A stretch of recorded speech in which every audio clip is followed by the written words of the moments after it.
بسم اللہ الرحمن الرحیم نحمدہ ونصلی ونسلم علی رسولہ الکریم اما بعد۔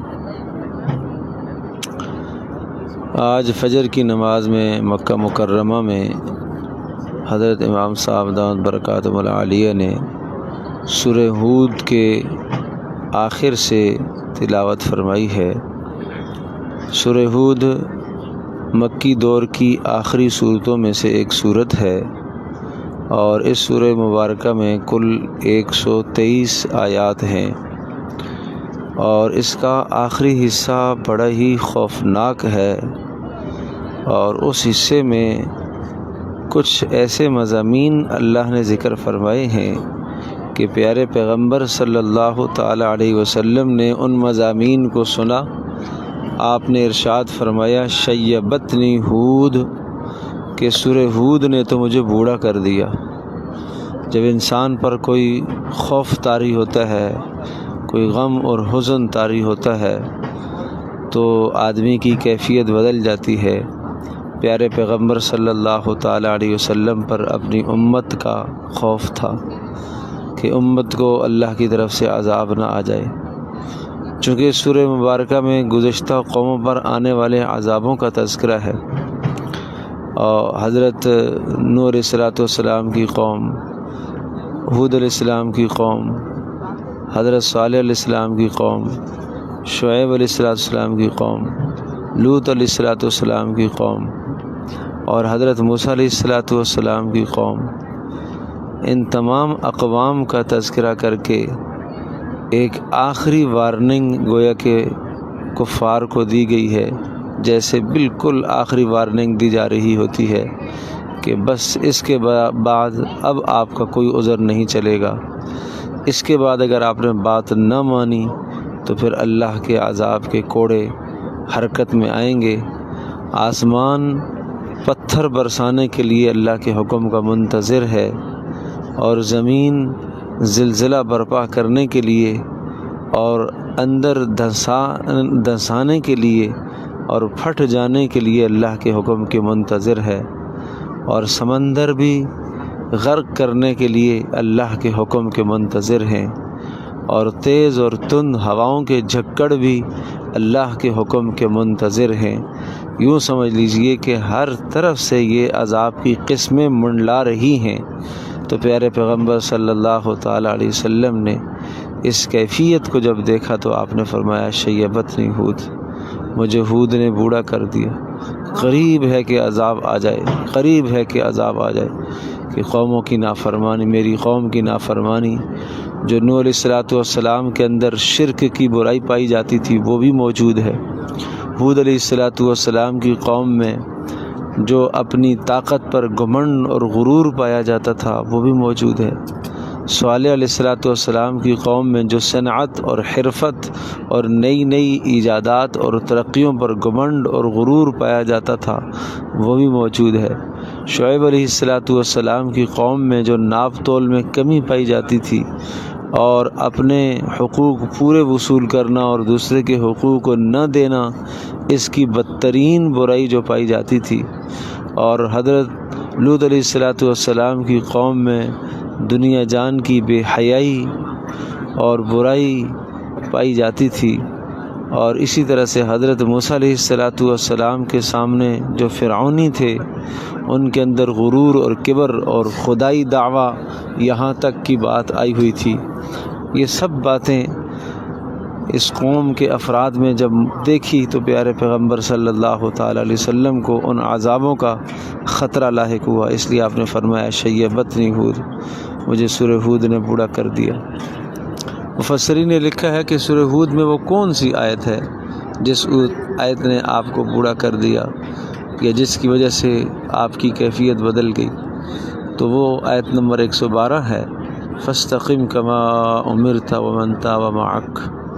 آپ دین پر جمے رہیے، بس کچھ بھی ہو جائے، حالات کیسے بھی آ جائیں، حالات سازگار ہوں نہ ہوں، موافق ہوں نہ ہوں، ماحول سازگار ہو نہ ہو، آپ کا کام دین پر جمنا ہے۔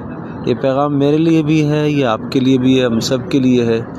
ہم یہ کہتے ہیں کہ کیا کرے جی، حالات کا تقاضا ہے، حالات کچھ بھی ہوں آپ دین پر جم جائیں۔ فاستقم کما امرت ومن تاب معک، اور جو آپ کے ساتھ ایمان لائے ان کا بھی یہی کام ہے کہ وہ بھی دین پر استقامت اختیار کریں اور اللہ کے حکم پر وہ جھک جائیں۔ ولا تطغوا، سرکشیاں نہ مچاؤ، سرکشیاں نہ مچاؤ۔ سرکشی کیا ہے کہ اللہ تبارک و تعالیٰ کی نافرمانی کر کے آدمی اس نافرمانی کو نافرمانی نہ سمجھے، غلطی کو غلطی نہ سمجھے، گناہ کو گناہ نہ سمجھے اور ڈھٹائی سے کرتا رہے، یہ بدترین عادت ہے۔ ولا ترکنوا، اس کے بعد ارشاد فرمایا ولا تطغوا، سرکشی نہ کرو، وہ تمہارے اعمال سے باخبر ہے۔ اور پھر آگے دوسری آیت میں امت مسلمہ کو ایک سخت تنبیہ کی۔ اللہ اکبر، اللہ اکبر، اللہ اکبر۔ ولا ترکنوا الی الذین ظلموا فتمسکم النار، خبردار ظالموں کی طرف ذرہ سا میلان بھی نہ کرنا، خبردار ظالموں کی طرف ذرہ سا بھی میلان نہ کرنا۔ ولا ترکنوا الی الذین ظلموا، ظالموں کی طرف ذرا سا بھی میلان نہ اختیار کرنا، ورنہ اس میلان کے نتیجے میں فتمسکم النار، جہنم کی آگ تمہیں جلا ڈالے گی، جہنم کی آگ تمہیں جلا ڈالے گی۔ وما لکم من دون اللہ من ولی ولا نصیر، اور پھر اللہ تبارک و تعالیٰ کے سوا تمہارا کوئی معاون اور مددگار نہیں ہوگا۔ اپنی عقائد میں، عبادات میں، معاملات میں، معاشرت میں، کسب معاش میں، ان تمام چیزوں کے اندر کفار کی طرف ذرہ سا بھی میلان نہ کرنا، ایک لمحے کا کافروں کی طرف میلان نہ کرنا۔ اور بعض مفسرین نے یہاں پر اور معنی بھی بیان فرمائے ہیں کہ کفار کی طرف میلان کرنے کا معنی یہ بھی ہو سکتا ہے کہ کافروں کی زندگی تمہیں اچھی نہیں لگنی چاہیے، کافروں کی زندگی تمہیں اچھی نہیں لگنی چاہیے، ورنہ تم بربادی کی طرف چلے جاؤ گے اور جہنم کی آگ تمہیں پہنچے گی۔ اور اسی طرح سے ظالموں اور کافروں کے ساتھ مداہنت نہ کرنا، یعنی ان کے برے اعمال پر سکوت نہ اختیار کرنا، یا ان کے برے اعمال پر راضی نہ رہنا، رضا کا اظہار نہ کرنا۔ کسی گناہ کی محفل میں ہم جائیں اور ہم کہیں کہ ہاں جی ماشاءاللہ بہت اچھا کام کیا آپ نے، بہت بہترین کیا، یہ کیا ہے؟ یہ ولا ترکنوا الی الذین ظلموا، یہ ظالموں کی طرف میلان ہے۔ حضرت اکرمہ رحمۃ اللہ علیہ ارشاد فرماتے ہیں ظالموں کی صحبتوں میں نہ بیٹھو۔ حضرت قاضی بیضاوی رحمۃ اللہ علیہ ارشاد فرماتے ہیں شکل و صورت میں اور فیشن میں اور رہن اور سہن میں ان کے طریقوں کا اتباع مت کرو، یہ ظالموں کی طرف میلان ہے۔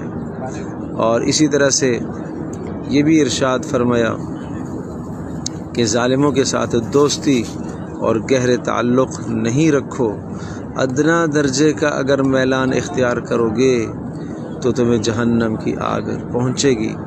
امام اوزاعی رحمۃ اللہ علیہ ارشاد فرماتے ہیں اللہ کے نزدیک کوئی شخص اس عالم سے زیادہ مبغوض اور بدترین نہیں ہے جو اپنی دنیاوی مفاد کی خاطر کسی ظالم کے پاس ملنے کے لیے جائے۔ اور امام قرطبی رحمۃ اللہ علیہ ارشاد فرماتے ہیں اہل کفر، اہل معصیت، اہل بدعت کی صحبت سے اجتناب اور پرہیز واجب ہے۔ تو بھئی کسی طرح سے بھی ظالموں کی طرف میلان نہ ہو۔ ان دو لفظوں میں اور ان دو آیات میں بہت کچھ سمجھا دیا ہے سمجھنے والوں کے لیے، تفکر کرنے والوں کے لیے، غور و فکر کرنے والوں کے لیے بہت کچھ سامان ہے۔ نمبر 1، دین پر استقامت اختیار کی جائے، حالات کیسے بھی ہو جائے، کچھ بھی ہو جائے، ماحول کیسا بھی ہو جائے، دین پر استقامت اختیار کی جائے۔ اور دوسری بات، کافروں اور ظالموں اور اللہ کے نافرمانوں کی طرف ذرہ بر بھی میلان نہ ہو، نہ ان کی وضاحت ہمیں اچھی لگے، نہ ان کا طور طریقہ ہمیں اچھا لگے، نہ ان کے اخلاق اور نہ ان کا کردار اور نہ ان کی دیگر چیزیں ہمیں اچھی لگے۔ ہمارے لیے اللہ اور اس کا رسول، ہمارے لیے پیارے پیغمبر صلی اللہ تعالیٰ علیہ وسلم کی سنت ہی ہے جو قابل اتباع ہے۔ ہمارے لیے رسول اکرم صلی اللہ علیہ وسلم اور صحابہ کرام رضی اللہ عنہم اجمعین کی زندگی ہی سب سے بہتر ہے۔ دنیا کچھ ہو جائے، کچھ سے کچھ ہو جائے، ہمیں دین پر استقامت اختیار کرنا ہوگی، تو تب ہماری کامیابیاں ہوں گی، تب اللہ پاک دنیا اور آخرت دونوں جہانوں میں ہمیں کامیابیوں سے سرفراز فرمائے گا۔ تو ان آیات میں غور و فکر کرنے کی ضرورت ہے۔ آخر پیارے پیغمبر صلی اللہ تعالیٰ علیہ وسلم معصوم عن الخطا ہیں، وہ فرما رہے ہیں کہ اس صورت نے مجھے بوڑھا کر دیا، اس صورت نے مجھے بوڑھا کر دیا۔ اللہ تبارک و تعالیٰ اس فکر کا کچھ حصہ ہمیں بھی عطا فرمائے، اس غم اور درد کا کچھ حصہ ہمیں بھی عطا فرمائے جو رسول اللہ صلی اللہ تعالیٰ علیہ وسلم کو عطا فرمایا تھا۔ اے اللہ، ہماری اس التجا کو تو اپنی بارگاہ میں قبول فرما، اور ہمارے تمام سامعین کو، سننے والوں کو اے اللہ عمل کی توفیق عطا فرما، اور امت مسلمہ کو یہود و نصارہ اور کفار کی طرف میلان سے اے اللہ محفوظ فرما لے۔ ہم سب کو، ہم سب کی اولادوں کو، ہم سب کی نسلوں کو کفار کی طرف میلان کرنے سے اے اللہ محفوظ فرما۔ دین پر اے اللہ استقامت نصیب فرما ہمیں، اے اللہ ہم سب کو دین پر استقامت نصیب فرما۔ کچھ بھی حالات ہو جائیں، ہمیں دین پر جمنا، اپنے نبی صلی اللہ علیہ وسلم کی سنت پر ہمیں استقامت نصیب فرما۔ اے اللہ ہماری مشکلات کو اپنے فضل سے دور فرما۔ امت مسلمہ جہاں کہیں پریشان ہے، فلسطین میں اور دیگر جگہوں پر جہاں کی امت مسلمہ کفار کے زیر اثر ہے، اے اللہ اپنا فضل فرما، کرم فرما، امت مسلمہ کو نجات نصیب فرما۔ اور یہ امت مسلمہ کے لیے سخت کڑا امتحان ہے، سخت امتحان ہے۔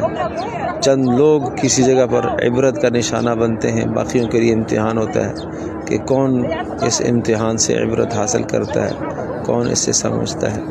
اس لیے میں اپنے تمام متعلقین، متوسلین، محبین اور سامعین سے درخواست کرتا ہوں، آئیے آج سچی توبہ کرتے ہیں، اللہ سے توبہ کرتے ہیں، دین پر استقامت اختیار کرتے ہیں، اور کفار کی طرف اور ظالموں کی طرف میلان سے اپنے آپ کو بچاتے ہیں، اپنی نسلوں کو بچاتے ہیں۔ اللہ تبارک و تعالیٰ ہمارا سننا کہنا قبول فرمائے، اور اللہ تبارک و تعالیٰ وہ سب خیریں ہمیں عطا فرمائے جو رسول اللہ صلی اللہ علیہ وسلم نے اپنے لیے، اپنی امت کے لیے مانگی ہیں، اور ان تمام شرور سے اللہ ہماری حفاظت فرمائے جو رسول اللہ صلی اللہ علیہ وسلم نے شرور سے اپنے لیے اور اپنی امت کے لیے حفاظت کی دعائیں مانگی ہیں۔ وآخر دعوانا ان الحمد للہ رب العالمین۔